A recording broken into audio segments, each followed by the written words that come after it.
Tous les chevaux ne suivent pas le même programme de reconversion. Entre la fin des courses et le début d'une nouvelle vie, il existe une étape qu'on connaît finalement très peu. Pourtant, c'est là que tout se joue. Prendre le temps, observer, comprendre, reconstruire, puis trouver la famille qui lui correspond.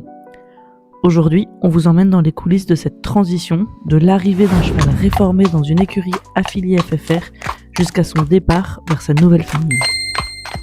Bonjour et bienvenue dans ce nouvel épisode du podcast de la Fédération française de la reconversion.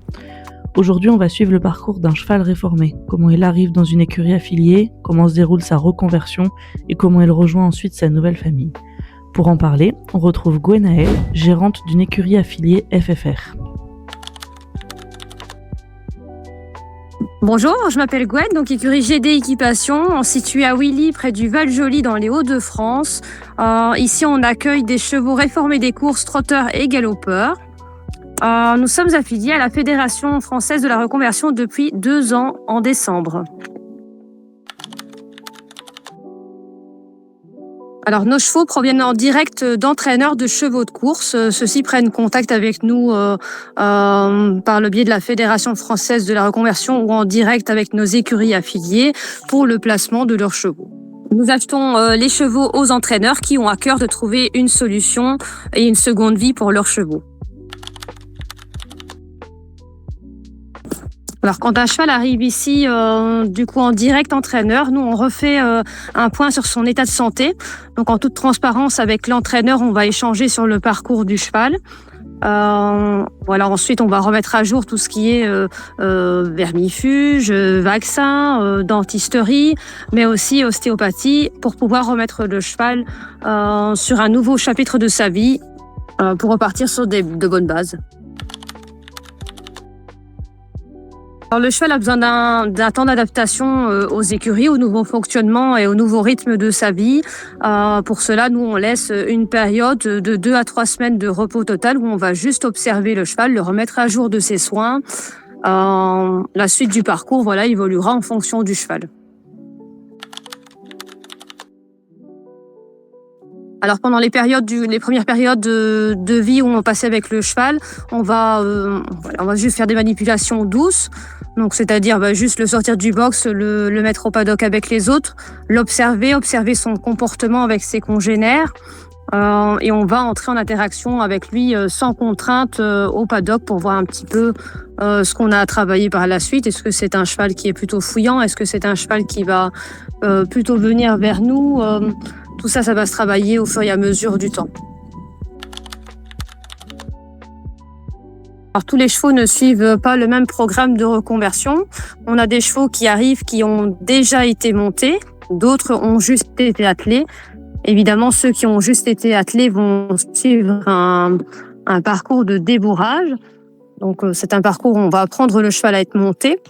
Ensuite, en fonction des pathologies du cheval, on va l'orienter vers l'une ou l'autre discipline. Donc, tous les chevaux ne pourront, par exemple, pas sauter. Tous les chevaux ne pourront pas faire un parcours de mountain trail. Tout ça dépendra de l'antécédent du cheval et de ses compétences actuelles.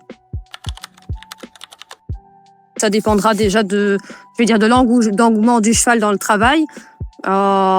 Certains sont arrêtés pour des pathologies comme des tendinites, des entorses. Donc ceux-là, on va les orienter plutôt vers une discipline plus légère comme de la promenade. D'autres pourront sauter et être complètement polyvalents. Donc après cette période d'adaptation, on va passer au travail à pied. Donc le travail à pied, c'est les toutes bases, donc apprendre à reculer, à bouger les hanches et les antérieurs, aussi apprendre d'autres manipulations qui peuvent être plus complexes, comme fléchir les encolures, ce qu'on appelle arrêt d'urgence dans l'équitation de loisirs. On va aussi apprendre à passer des embûches à ce cheval puisqu'il est amené à devenir un bon cheval d'extérieur ici. Donc, un passage d'embûche au préalable dans l'infrastructure. Et puis, ça va se confirmer en extérieur, donc les premières sorties du cheval en extérieur. Et pour en revenir du coup sur la semaine type, le cheval n'est pas monté tous les jours et travaillé tous les jours. Le cheval ici va suivre un programme, un rythme assez cool, de sorte à ce que quand il va partir dans sa famille de loisirs principalement, ils ne doivent pas être travaillés tous les jours pour être sereins. Donc c'est-à-dire qu'ici en général, ils travaillent 2 à 3 fois semaine, à rythme cool. Les étapes les plus importantes dans l'apprentissage pour moi, c'est vraiment les bases, donc c'est-à-dire le travail à pied. Il faut apprendre au cheval la patience, pas forcément ce qu'il a appris précédemment. Apprendre au cheval à bouger des membres qu'il n'a pas eu l'habitude, comme bouger les antérieurs, c'est assez compliqué pour nos amis les trotteurs par exemple. Voilà, apprendre à tenir à la tâche pour certains, c'est assez déjà compliqué. Dans les qualités, on peut noter la franchise. Donc ici, on arrive quand même à une centaine de chevaux réformés et on s'aperçoit qu'il y a très peu de chevaux qui ne sont pas francs en randonnée.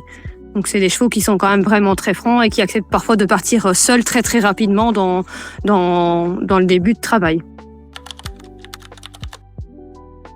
La recherche du futur propriétaire, en général, nous, on a des gens qui suivent la page et qui suivent un cheval qui arrive en reconversion. Donc ici, on n'est pas fermé à ouvrir nos portes aux visites pour voir les chevaux au préalable avant même de voir un essai. Donc ces gens, en général, vont du coup suivre le cheval et se tenir informés par le biais de la page Facebook, par les nombreuses vidéos que je publie. Vont pouvoir voir, je vais dire, si le cheval correspondrait potentiellement à leurs attentes avant un essai. Déjà, on va faire une analyse de leur projet pour voir si le cheval correspond potentiellement à leur projet de vie pour le cheval. Ensuite, on va faire aussi une analyse quand même de leur niveau en allant creuser un peu dans leur parcours équestre et voir si le niveau du cheval peut correspondre au niveau cavalier, voir s'ils ont la possibilité aussi d'être encadrés et suivis par un professionnel. Et voilà, ensuite, il faut aussi voir si le feeling va passer avec le cheval. Donc, premièrement, la rencontre du cheval à pied, voir comment le binôme se comporte ensemble, et puis ça se confirmera par un essai. Tout à fait. Donc c'est arrivé il y a 2 jours. J'ai un monsieur qui est venu voir le prince. Et voilà, en voyant monsieur m'a expliqué son projet. Eh bien, je l'ai dirigé plutôt vers l'anneau qui est toujours en cours de reconversion. Donc l'anneau n'est pas disponible maintenant. Donc monsieur est reparti un peu déçu de ne pas pouvoir l'essayer tout de suite. Mais voilà, je pense que l'anneau correspondra vraiment au projet de monsieur à la fin de son programme de reconversion. La petite histoire, je ne sais pas si vous avez suivi nos portes ouvertes et du coup j'ai une petite jument qui est venue faire une démonstration de saut. Cette petite jument, c'est Joie d'Avran. Et cette petite jument, en fait, son histoire, c'est que au départ, la jeune fille est venue voir un cheval. Elle est venue essayer un cheval. Ça ne s'est pas passé comme prévu. Donc l'essai, malgré que la jeune fille avait vraiment craqué sur ce cheval, voilà. Après discussion avec la maman, on s'est rendu compte que ce cheval n'était malheureusement pas pour cette jeune fille. Et peu après, du coup, je suis tombée sur Joie d'Avran. Donc après reconversion de cette petite jument, j'ai contacté la maman de cette jeune fille. Et après essai, voilà, ça a tout de suite été la symbiose. Donc il y a eu quand même des hauts et des bas dans la reconversion, mais aujourd'hui, elles forment vraiment un duo extraordinaire. D'ailleurs, elles sont venues à nos portes ouvertes. Voilà, vraiment, si j'ai l'exemple de belles reconversions, ce sera Joie d'Avran. Alors le jour où le cheval part dans sa nouvelle famille, voilà, on va refaire le point sur ce que monsieur est bien sûr de l'achat du cheval. Donc pour l'embarquement, moi j'ai préparé préalablement le cheval à l'embarquement. On a certains chevaux qui montent très facilement en camion, mais pas spécialement en vent. Donc on les prépare un minimum au départ. Ensuite, ce jour-là, je demande au propriétaire de me tenir informé de l'arrivée du cheval dans ces nouveaux quartiers.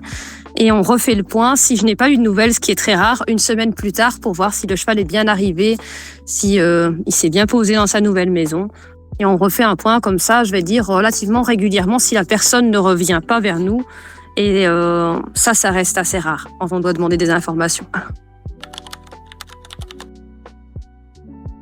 Pour les premiers jours, arrivés dans la nouvelle famille, on conseille quand même toujours un temps d'adaptation au cheval, donc un petit peu comme ici quand le cheval arrive, lui laisser quelques jours pour souffler et s'habituer à son nouvel environnement. Aller faire des promenades à pied pour apprendre vraiment à consolider en fait le binôme, à apprendre à ce que le cheval trouve son référent.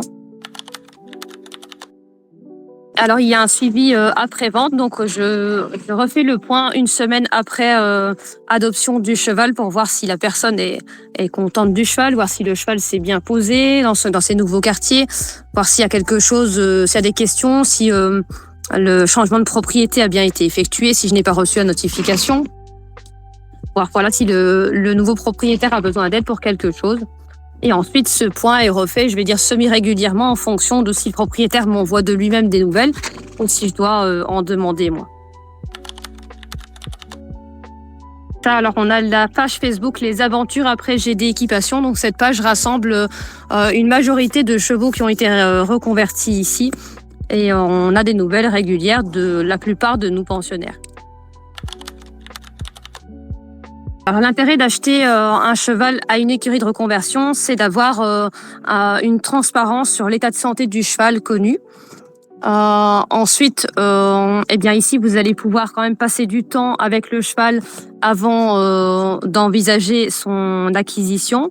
Mais aussi, vous allez pouvoir l'essayer à pied, vous allez pouvoir l'essayer en carrière, vous allez pouvoir aussi l'essayer en extérieur. Alors ici à l'écurie, du coup, on est une sorte de lien entre les entraîneurs et le futur propriétaire. Alors le bénéfice pour les entraîneurs de nous confier leurs chevaux, c'est qu'on va prendre le temps pour découvrir le cheval, pour l'orienter vraiment vers une deuxième vie. C'est aussi pour l'image des courses, donc l'après du cheval est aussi important. Mais aussi de garantir la future seconde vie du cheval, donc en sélectionnant vraiment la future famille. Ce serait amour, patience, persévérance.